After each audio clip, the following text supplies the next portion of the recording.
All right. So this is our background episode for our first podcast for Brand Fortress HQ. And what we're going to start off with is just giving a little bit of background on each of us. So my name is John Stojan. I'm the founder of First North Marketing, an Amazon-focused marketing agency. We have Matt. If you want to introduce yourself real quick, Matt. Yeah, my name's Matt. I've been in the e-commerce game for about 10 years now. So I brand owner. I also work for an agency who does similar to what John does. And then we have Mike. Yep, my name is Mike Kaufman. I've been in e-commerce for almost 30 years, been selling on Amazon for about 9 years, and work a lot with post-purchase process and list building and whatnot. Awesome. So the goal with this first episode is really to just spend 5 to 10 minutes each on our backgrounds, as a lot of people who are listening to this are probably going to wonder, who are these guys that are talking about building their brands? Where do they come from? What drives them or drove them to start Brand Fortress HQ? So I'm going to start, and I'm just going to walk, for 5 to 10 minutes, kind of through a little bit of my background. So that way people know just where I'm coming from when we have whether it's our, tip episodes or interviewing guests, that type of stuff. So personally, my background, I grew up in a tiny little town in Western Minnesota, no stoplights, tiny little graduating class of 34, and started with, like a lot of kids, I think, as a, 80s, growing up in the 80s and the 90s, trading baseball cards around 10. And that's really how, my brothers and I kind of buying, trading baseball cards, were able to afford some of the cool things that our parents didn't have money for. So I still actually have a Game Boy that I traded for baseball cards from way back in the day, along with a Terry Bradshaw rookie card. That's pretty cool. And that really kind of started my journey into entrepreneurship and being very interested in it.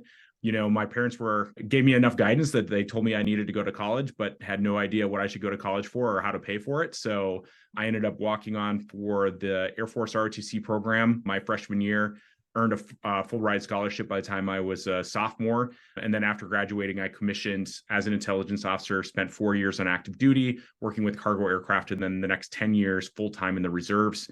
And really, kind of an odd entrepreneur in the sense of I didn't, start out at 18, 19 as an entrepreneur. I kind of took a different path, and then kind of came back to entrepreneurship about 2017, where I raised $10,000 on Kickstarter for a specialty food product, and then launched on Amazon and built a 6-figure e-commerce brand around that, and was running that until the pandemic in 2020. I had a lot of friends that were local entrepreneurs that were in the consumer packaged goods space. They were mostly wholesale, had seen the things that I'd done on Amazon. And because of the pandemic, basically the stores that were ordering their products had dried up overnight. And so they had kind of dabbled in this Amazon thing, but hadn't had, really any success with it. So started asking me for advice and how I'd gotten traction. And I shared a lot of things that I had learned, and they said, "That's fantastic. Can you just do it for me?" And that's kind of how I accidentally started my Amazon marketing agency called First North Marketing almost 4 years ago.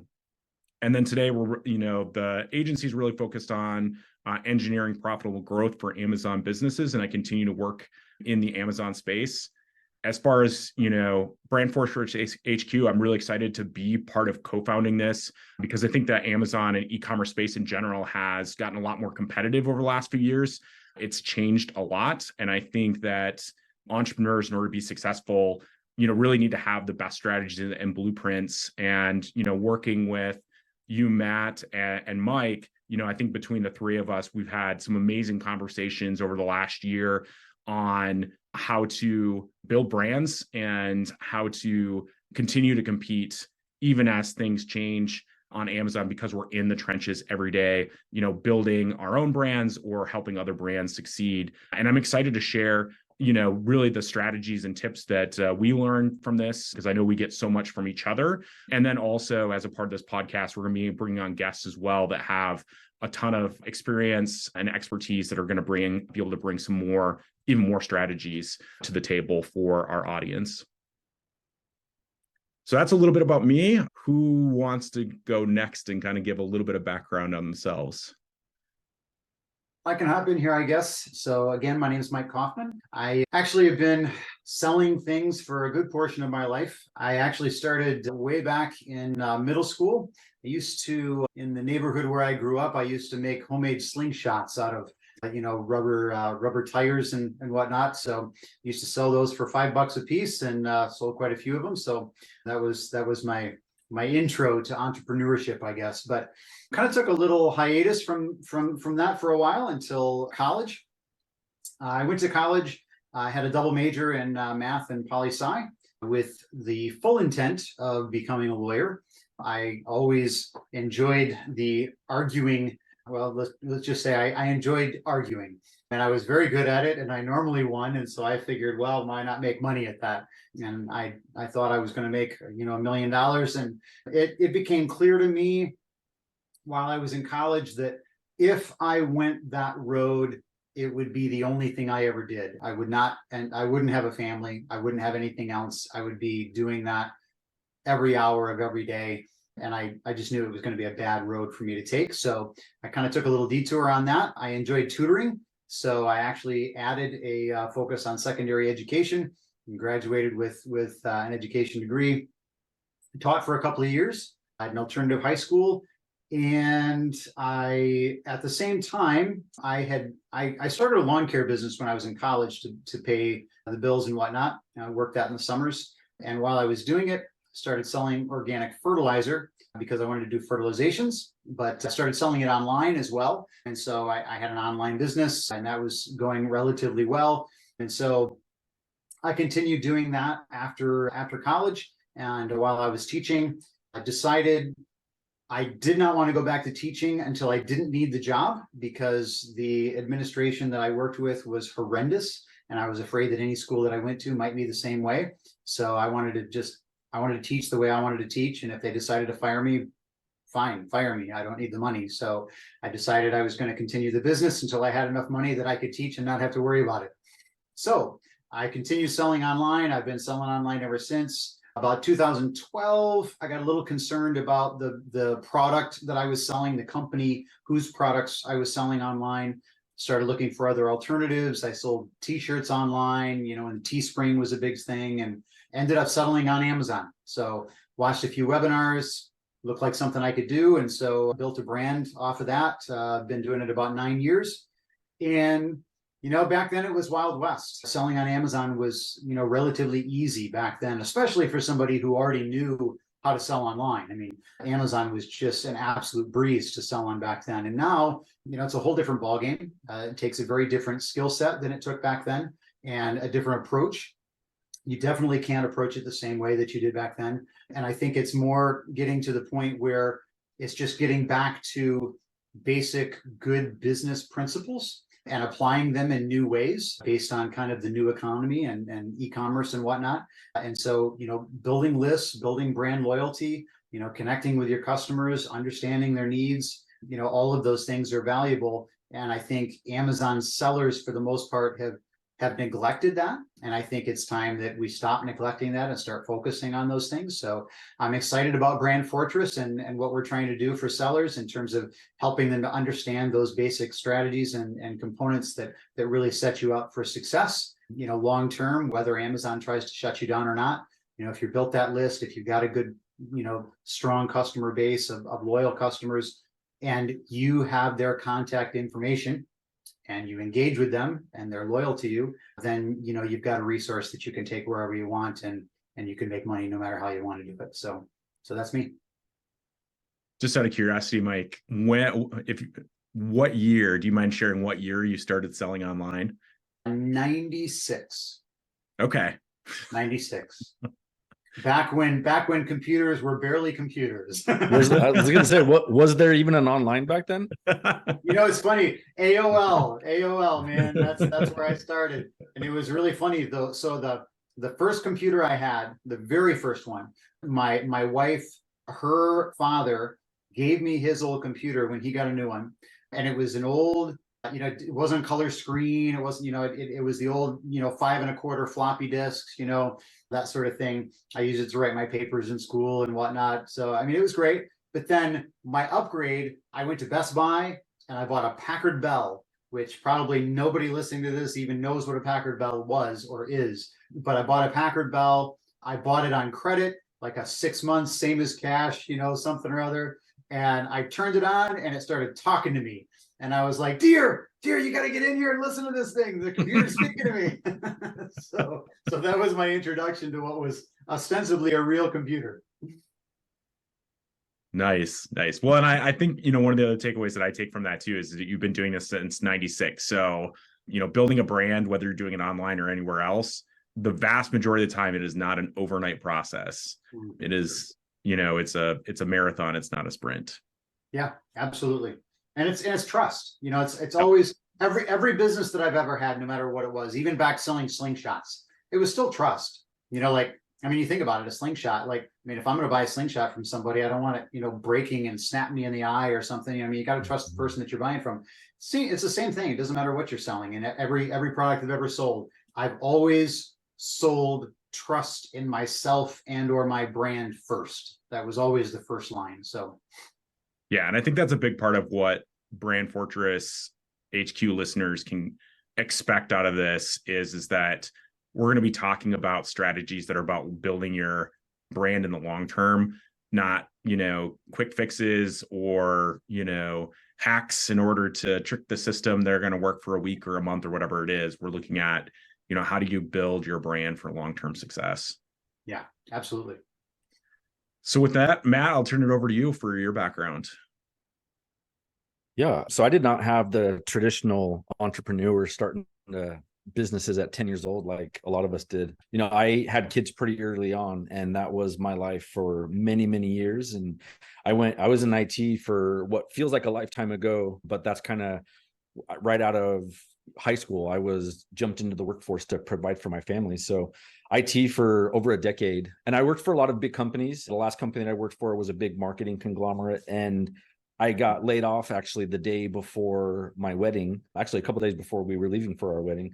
And it was a good buddy of mine that laid me off. And it was a whole big deal. And what I realized back then, and I kind of knew this leading up to that, was that working for a big company, I'll always be just a number. And I probably had my first business idea about a year before I got laid off from that last job.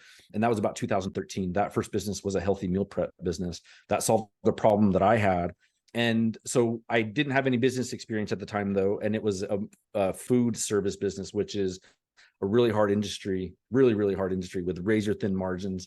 And, that was my first kind of foray jumping into the deep end of a business. And it took a lot of resources to get that business off the ground. I mean, blood, sweat, and tears for many, many years. I fast forward about 6 or 7 years, I burned myself out on that business. I mean, I was a one-man band. I was, besides the kitchen team, I was the sales, I was marketing, I was the food prepper, I was the person that went shopping when they needed something, I was the delivery driver.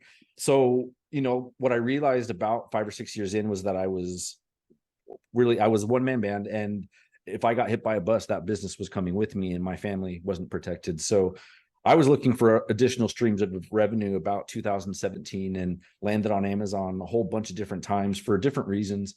One being the upfront capital investment to get a business like this off the ground, and then also not being tied to a physical location. That was super important to me at the time because I was handcuffed to that meal prep business. So from about 2017 to about 2019, I call it kind of my school of hard knocks. I was just selling random products on Amazon. I pretty much everything that can go wrong went wrong. I dealt with patent violations and all kinds of crazy things in my first couple of years of selling products on Amazon. I launched my first brand in 2020, and that's actually when things started to click. I knew by that point how the Amazon platform worked. I knew how to list products. I knew how SEO worked. I knew how to run advertising. But when I really started building a brand and actually started solving problems for a person that involved physical products in one way or another, that really changed how fast I was succeeding on Amazon. And I chose a category that I'm interested in myself. I sell barbecue accessories, and I am a part of that target market. And what I learned in my meal prep business, I learned how to kind of piggyback along with the popularity or another person's audience, I guess you can call it. CrossFit was really who our target market was for our meal prep business. And I just grew our business by going to CrossFit gyms. Similarly, when we started our barbecue accessories brand, I looked for Facebook groups that were already existing, that were filled with people like me that weren't just cooking, burgers and hot dogs for their kids on the weekend, but like chicken briskets at 2 o'clock in the morning. Like those were my people. And those are the people that ultimately I end up selling products to. And, what I've learned is really understanding your customer throughout all of these different businesses that I've had. And when you understand your customer, it's easier to speak their language, and it's easier to solve problems with the products that we launch to them. So that's kind of what we've done over the course of the last decade or so. Building brands is not necessarily building the audience ourselves, but there's a lot of other audiences out there that either you are offering something that complements what they're already doing, or there's like group owners that aren't monetizing their audiences. So that's what I've kind of learned over time, but the benefit is still the same. Mike has spent time and put a lot of hard work into growing his audience for his brand, and the benefits of that are, I don't even know if you can count, if you ask Mike to count the benefits of having that audience and launching new products and getting reviews from existing products and user generated content and word of mouth and all of these things. Like what I've learned kind of on the back end of making these relationships with these people that already have these audiences is really what the power of that is. And, once you have that audience, and it doesn't matter the channel that you're on. Yes, Amazon is probably the best place to start a physical products brand, but once you get there, Walmart and Target and all of these other, your own website, like there's a lot of other places. And when you have an audience that you can mobilize and that trust your brand and knows you and you're solving problems for them, it's a lot easier to get onto those other platforms to kind of start that flywheel spinning. So, Britt, John and I have been having these conversations for almost 2 years now, which seems crazy to me that we've been doing this. And we brought Mike on, and he's been such a great addition to these chats. But, we realized about a year ago that, these conversations that we're having are really valuable. And, people need to really understand what it's like, and what success on Amazon looks like is building a brand and building a moat around your brand. And those are the kinds of things that we've been talking about for the last almost 2 years in these groups. And I'm super excited to get this out. And, we've been recording them now, which is crazy that we weren't from the very beginning, but like actually getting people to hear the kinds of things that we're doing to grow the brands that we work for and the brands that we work with is super exciting for me. Awesome. Yeah. It's interesting, Matt, one of the things that you mentioned, which I think is really interesting, that you kind of are, your target audience. You're selling into a category that you're, a part of, and you kind of understand, and I think there's a lot of value there in terms of, like one of the things, and I don't want to get too far off the tangent of just kind of talking about, ourselves and what our background is and stuff, but, like I sell pool cleaning tools. I don't own a pool. I owned a pool 20 years ago and I hated it. And so, so the interesting thing about that is, one, you can sell to an audience, you can sell a product that you don't necessarily know, but it's certainly easy to sell a product into a category that you do know. I think the one area where I have a benefit, even though it's not a category that I knew much about when I moved into it, is that the customer base that we sell to, they have a lot of the same values that I have, and they're in the same age bracket that I'm in, the same income category that I'm in, the same, so it's like, even though I don't own a pool, I still have a very similar mindset to the customer base that I sell to, which again makes it much easier to write copy. It makes it much easier to write emails and things like that, and communicate with them in a way that they understand. And so I would say, to anybody who's listening, if you're just starting out and you haven't built a brand, you don't know what you're going to sell, you don't know who you're going to sell to, consider that you can make your life a lot easier if you sell something to somebody but make sure it's something that people want. You always got to make sure that what you're selling is something people want. You don't have to create a market for what you're selling, but if you can sell it to people that you understand and into a market that you understand, you put you way ahead of the game. You're already, hit the ground running. Yeah, I think that's a great point. And I think this is a perfect example of the conversations that, we have on a weekly basis, even outside of this podcast, of kind of talking about those, what does it look like if you are essentially user one of your product, what does it look like if you're not? And both of those can be successful. And it doesn't necessarily have to be somebody who's starting either from zero or somebody who's starting a new brand. I think that same principle applies. I think every healthy brand needs to be launching new products. And so when you look at launching a new product, a lot of that same thought process goes into it of, hey, if I'm user one for this product, then it does give me somewhat of an advantage. But even if I'm not, then the more I really understand at a deep level that audience and that customer base and what their pain points are and what they want out of it, gives you a huge advantage over, all the other competition that's out there, especially on Amazon, where, that competition is right there in the search results. You're just, one placement away on the left and the right from some very aggressive competition. Now there's a ton of opportunity there as well. And Amazon is still a great vehicle, but having those types of conversations of how do we break that down so that way we're thinking about it ahead of time so we can take advantage of positioning either that new brand or that new product in the best way possible. And I think, Mike, some of the conversations I've had with you as far as how you develop your products, for your existing brand and tap into your audience and really not only get information from them, but also get them involved in the development process is phenomenal. It's something that honestly, it never, previously I had never really done that. I had built businesses, kind of based on trust, and whatnot. I wasn't really doing a lot to build lists previously, and really, communicate with them regularly. And so that was a new thing with Amazon. And it actually sprouted very organically from the fact that we offer the warranty that we offer, because we were doing registrations for the warranty. And then it just, was a natural consequence of that. Well, okay, how do we get more registrations? How do we utilize that better?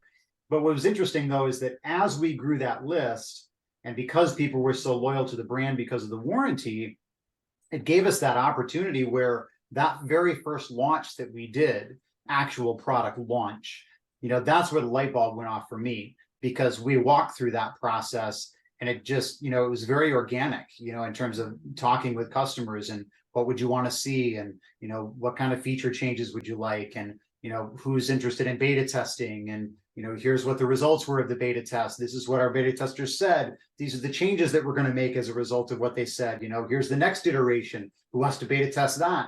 By the time you get to the point of actual product launch, the people on the list are so stinking excited for that product to launch because they feel like it's theirs, like they built it.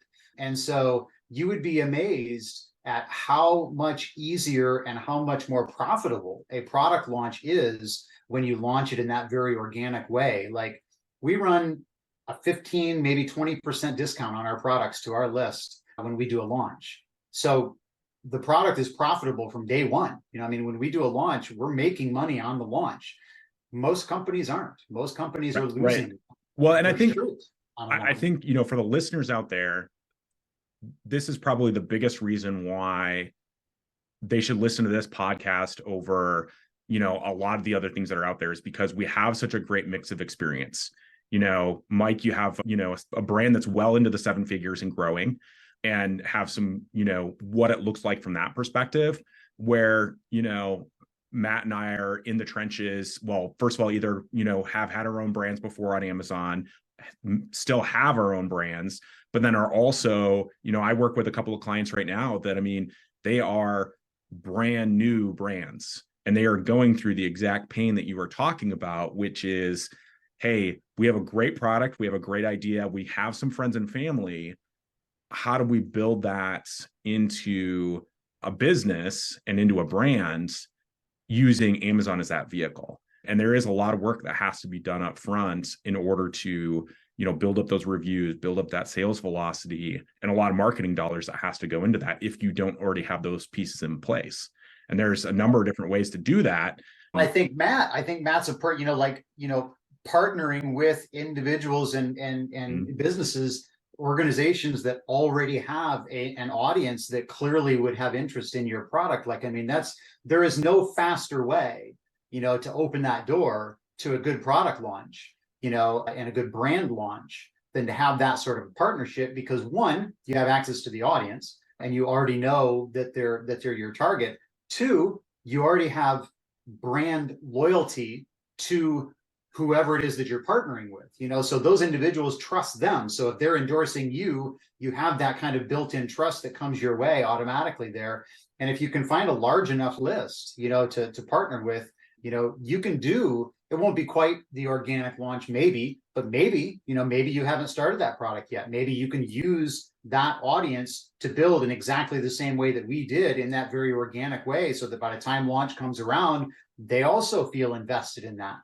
So there's so that's what we did. And so similarly, and this is what I said in my intro, like you did the hard work of building an audience organically, which is hard work. You said, yes, you kind of fell into it because you were offering a warranty, but that's still a list. That's still an asset that your business has.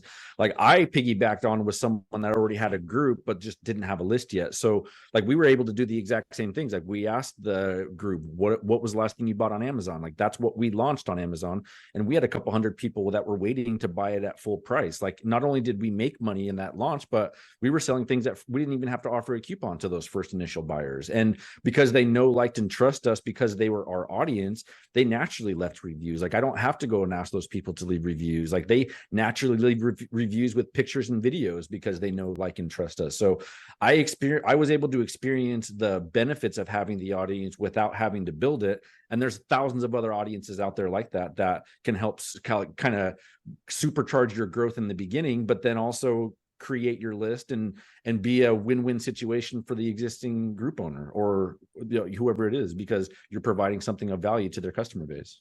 Yeah. And the other thing that I would say too, that I think is important for listeners to know is that we see so much value in this, having a list, whether you're using Amazon for that as your main channel to sell, you're using your own website, Etsy, whatever it happens to be, Walmart, that we actually have a free course that we offer on our website for After Purchase Funnel, where we show you exactly how to set this up in order to have people opt into your list. What does that email sequence look like to jumpstart that process of at least getting an email for, these customers that have bought your product, love your brand, and really want to interact with you, because that's where there's a ton of value. So anybody listening out there, that's one of the things that I would really encourage you to do, is if you don't already have a mechanism, even if you're selling on Amazon, in order to collect those emails, so that way you are building your brand over time as you sell, products to these customers, definitely go check out that After Purchase Funnel program or blueprint program that we offer for free, because you're going to get a ton of value out of how to implement at a basic level that process for your brand to at least get started down that road.